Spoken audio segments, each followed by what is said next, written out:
Ya se sabe quién ha sido la fuente de Jaime Peñafiel tras esa sonora declaración que hizo en el programa La Reunión Secreta de José Miguel Gaona sobre una cosa que no aparece en el libro de Jaime del Burgo, pero que da un vuelco de nuevo a la vida de Leticia, afirmando que ella no sería la madre biológica de las dos niñas, de Leonor y de Sofía. Esta mañana he sacado un vídeo donde os contaba tres diferentes fuentes en las que Jaime Peñafiel podría haberse avalado en ese sentido. Una de ellas la descartamos por ilógica, irreverente y estrambótica. Otra sigue en curso la investigación y la tercera, este colectivo de los herederos que publicó una serie de posts que ahora, bueno, pues arrojan luz sobre todo esto, luz u oscuridad, depende de cómo se mire, pero en cualquier caso involucra a otros miembros de la familia de Leticia, y esto parece ser que no fue un pacto entre hermanas, sino otra cosa que alcanzaría una dimensión mayor. Empezamos.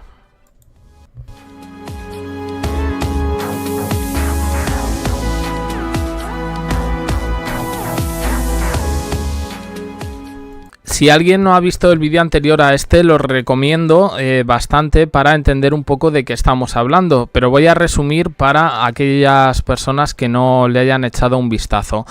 Existió un colectivo llamado así, Los Herederos, que se dedicaron desde el año 2003 hasta el año 2015 a llevar un blog en internet donde se contaban historias de Leticia especialmente, pero también de otros miembros de la familia real, para los que se utilizaban seudónimos y contaban algunas cosas que en aquel entonces pues no se podían decir públicamente.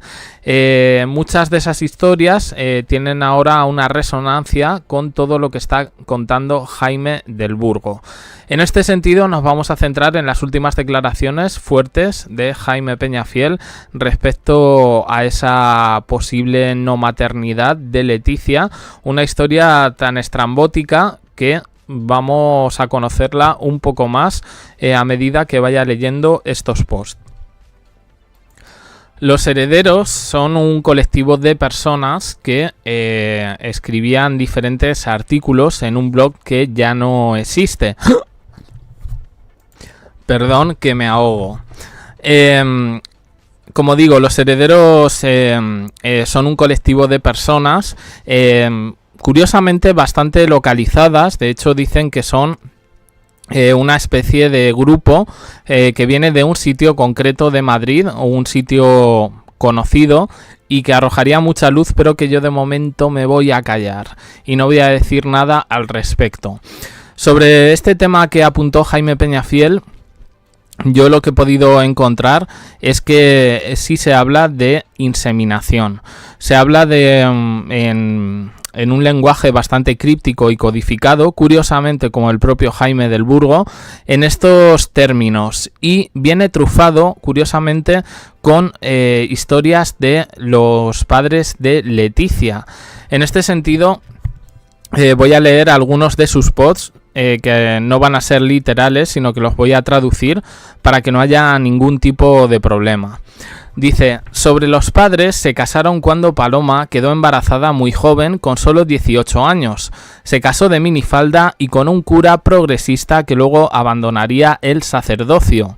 La Z del nombre de Ortiz es responsabilidad directa de las genialidades de su madre, la Z de Leticia. Se dice que el cuento del error ortográfico cometido por un funcionario italiano del registro civil es una leyenda absurda, que esto vino porque la madre no sabía cómo se escribía Leticia. Paloma era enfermera, pero pasó gran parte de su vida laboral como liberada sindical, primero del sindicato UGT y luego del sindicato SATSE. Cuando su hija se convirtió en consorte regia, le dieron un cargo en una ONG dependiente de SATSE llamada Vacaciones Solidarias. Vive, y no se sabe cómo se lo puede permitir, en un piso del barrio de Salamanca madrileño y ha cambiado radicalmente su imagen. Ha abandonado esa melena rizada de estilo afro, tan progresista, y viste ropa de modistos reconocidos más acorde con el estatus que se le supone como madre de la futura reina de España. También ha subido el estatus de sus amantes. Este artículo, que no puedo fechar, sí puedo incluirlo en este periodo entre 2003 y 2015. Lo que sabemos ahora es que Paloma Roca Solano tiene ya una pareja de hace años con la que convive, pero bueno, esto viene de aquella etapa. A Jesús Ortiz dicen que precisamente el matrimonio de Leticia no le benefició en nada. Él trabajaba en un prestigioso gabinete de comunicación, es verdad, el de Lalo Azcona, este antiguo presentador de televisión española, y que manejaba una importante cartera de clientes, pero que, debido a las acusaciones sobre un beneficio de su nueva situación social, lo llevaron a abandonar ese puesto, perdiendo los pluses que cobraba y pasando a otro donde ganaba menos. Lo definen, y aquí coincide con el libro de David Roca Solano, como hombre serio, introvertido, auténtico. Ese tipo de correveidiles le espantan. Es una pena porque es un buen consultor y ahora ha caído en cierto ostracismo. Se encierra en su despacho mañana y tarde y bueno, pues dan a entender que ser padre de la princesa le ha perjudicado. A continuación hablan un poco de las complicadas relaciones reales y cómo Leticia Ortiz desde un principio puso en jaque a la monarquía. De hecho, dicen que se llevó a Felipe VI a su terreno. Y un dato que no he dado en los últimos vídeos es que, al contrario que otras monarcas contemporáneas de su edad, ella en las capitulaciones no tenía ninguna obligación de dar ningún heredero o heredera, en este caso, a Felipe VI. Podemos poner, por ejemplo, el caso de Mary Donaldson, ahora recién proclamada consorte del rey de Dinamarca, que ella tenía una especie de cláusula que en 5 años se tenía que quedar embarazada a partir de la boda. Esto es así, pero vamos al turrón con la versión que es lo más cercano que hemos podido encontrar que avale la versión de Jaime Peñafiel. Y es que se dice que en este pacto que habrían tenido las hermanas, Leticia le pide un favor especial a Erika Ortiz. En todo este asunto, Jaime Peñafiel lo que dijo es que Erika simplemente habría sido una donante. Sin embargo, ahora han surgido otras nuevas teorías, bueno, pues ya rocambolescas. Bueno, ya sabemos un poco cómo funciona esto, el teléfono estropeado, que hablan de gestación subrogada e incluso que la propia Erika sería la que habría dado a luz. En todo este asunto, este colectivo, este blog de los herederos, lo que cuentan es que efectivamente existió un proceso de inseminación porque Leticia tenía hecha la ligadura de trompas. También mencionan que ella no tenía, digamos, no sé cómo expresar esto. No lo voy a expresar. Mira, hay cosas que me parecen un poco de mal gusto y que tampoco creo que sean claves para entender la cosa.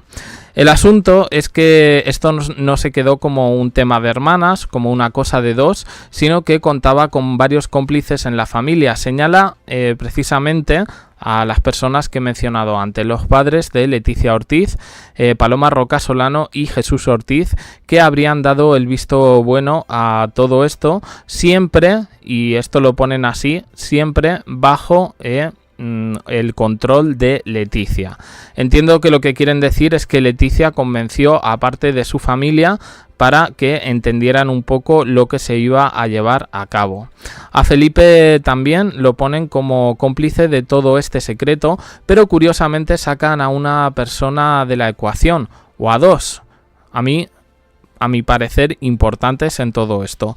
Por un lado, Thelma Ortiz, que no sabría absolutamente nada porque en ese periodo de tiempo parece que estaba de uñas con Leticia. Y por otro lado, a Antonio Vigo, la pareja de Erika Ortiz en esos momentos que todavía no habían roto su relación.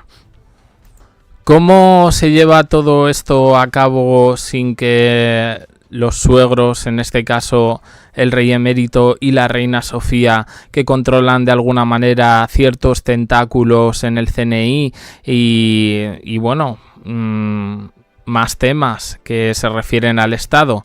Bueno, pues lo de la clínica de Valencia es el único dato inédito, digamos, que cuenta Jaime Peñafiel de estas cosas que, a mi parecer, vienen basadas en mucha rumorología y que a partir de una cosa que dice alguien se hace otra historia y ya cuando lo dicen muchos parece que lo tenemos que dar por verdad. Si atendemos al libro de David Rocasolano, son Leticia y Felipe los que se tienen que encargar personalmente de destruir, hacer desaparecer esos papeles de la clínica Dator, favor que les hace el primo de Leticia, David, porque ni Felipe ni Leticia confiaban entonces en nadie. No querían que el rey emérito se enterase en aquel momento de todo esto, ni mucho menos que todo esto bueno, pues estuviera a los ojos del propio CNI. El tema me parece muy serio, ¿no? Tan serio como para pensar que si en aquellos años, si ahora tienen un buen seguimiento, en aquellos años el seguimiento era aún más extremo, como para entender que hubo una serie de viajes, que todo tuvo que ver con una clínica y que ahí se hicieron una serie de determinadas cosas. Se habla incluso de que los médicos, cuando Leticia acude al hospital para dar a luz, que los médicos y enfermeras firmaron una especie de acuerdo de confidencialidad de que este tema era un secreto de Estado y no sé cuántas cosas más. Lo cierto es que suena, como digo, bastante rocambolesco. ¿Tiene credibilidad esta versión? Yo lo he dicho, este blog, este colectivo de los herederos, que yo particularmente pienso o que vienen, o que está intrínsecamente relacionado por una parte con Jaime del Burgo y por otra parte con ex compañeros de Leticia en su vida profesional y, si me apuráis, un poco relacionados con la universidad, porque hay... existen muchos datos que se dan que solo se conocerían si se ha convivido con Leticia a ese nivel. El asunto de que los padres estén enterados y Felipe, pero se deje atrás a otras dos personas importantes, como serían en este caso Thelma y Antonio Vigo, a mí sinceramente me da que pensar. Pero no obstante, hay algunos artículos que sí están fechados y de hecho se repiten teorías que ahora mismo, por ejemplo, hay algunas que coinciden con lo que se cuenta en el libro de Jaime Peñafiel. Para mí, una de las más interesantes tiene que ver con la crisis de 2013, en ese momento en el que Leticia Ortiz desaparece de escena y abandona Mallorca, sus vacaciones, para hacer un viaje misterioso. De momento no sabemos si con Jaime del Burgo o no, porque todo al final terminan siendo habladurías de las que no hay ninguna prueba. Y como digo, a mí el tema me parece serio, porque no solo afecta ni a Leticia ni a Erika Ortiz, que además ya ha fallecido, afecta a unas personitas con todo lo que se está diciendo. Pero es que la cosa no termina ahí, porque justo esta misma mañana en una radio de Cataluña han entrevistado a una supuesta biógrafa que ha hecho unas declaraciones para un documental en Alemania. ¿Y qué dice esta biógrafa? Pues no se le ha ocurrido a la buena señora llamada Rebeca Quintans que decir que Felipe ahora no sirve para mucho y que detrás de toda la campaña de Leticia se encuentra la extrema derecha. Curiosamente, ella recoge un argumento bastante controvertido que tiene que ver con la vida más íntima de Felipe. Cuando digo la vida más íntima, ella lo ha dicho claramente, pero a mí me parece un poco de mal gusto hacer referencia a esto, porque claro, ella dice, no, es un detalle importante para la imagen falsa que quieren transmitir como familia, y dando a entender que la convivencia de Felipe y Leticia está rodeada de dudas. Le han replicado el periodista, y le ha dicho: ¿hay testigos que hablarían de eso que usted dice? Porque claro, y bueno, pues no ha entrado al trapo. Se ha ido por el tema del supuesto patrimonio de Leticia de los 8 millones de euros. Dice: claro que hay cosas de Felipe que no se cuentan en los medios convencionales, salvo la televisión vasca y la catalana. Incluso la televisión balear siempre saca cosas, pero a nivel generalista solo las autonómicas. En Madrid no se saca ni mu, no dicen nunca nada de Felipe. Bueno, es que ya llega un punto que, por muy pública que sea esta pareja, que vive un estatus único como los reyes de España, uno se pregunta si realmente todos esos rumores tienen alguna validez, porque esta señora también dice que, bueno, que es que de Felipe, pues oye, que nunca se ha hablado de las relaciones ni se ha ahondado. Curiosamente, uno que se está leyendo 50.000 libros relacionados con esto, pues vamos, el currículum amoroso de Felipe es grande, es grande y además bien documentado. Con lo cual, a mí todo esto, pues no lo sé. Yo creo que al final se quieren sacar unas teorías de la conspiración, tal y como ocurre en Estados Unidos, cogiendo un dato de allí, un dato de aquí, jugando con las medias verdades y las medias mentiras.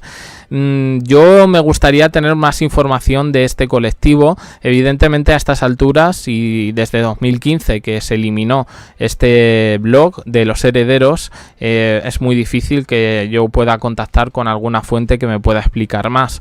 Pero si hay algo que creéis que me he dejado al respecto, las personas que seguís esto desde hace muchos años y me consta, pues me gustaría que me lo dejaseis en comentarios o que contactaseis conmigo por Instagram, por Twitter, X o por el correo que tenéis en la descripción. Lo digo porque yo, que algunas cosas sean verdad, no hace que todo sea verdad.